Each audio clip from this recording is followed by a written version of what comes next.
आज आम पांचटा यही सिचुएशन विषय कथा हवा जो थे कि आपन को जाइकी प्रोस्टेट कैंसर रो स्क्रीनिंग टेस्ट जोटा को पीएसए टेस्ट कहती सेटा करवा दरकार।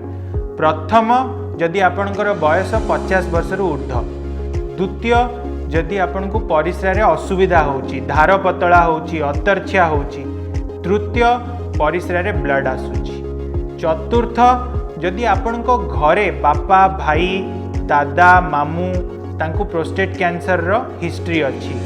आउ पंचम जदि आपण राति रे बारंबार परिस्रा करने को उठुचंती। जदि यही पांचटा भितरु कौनसी भी आपणकर सिम्पटम अच्छी तेबे पीएसए रो टेस्ट निश्चय करांतु। एस्पेशली पॉइंट नंबर 3 परिस्रा रे ब्लड आसीबा पीएसए टेस्ट निश्चय करेबे।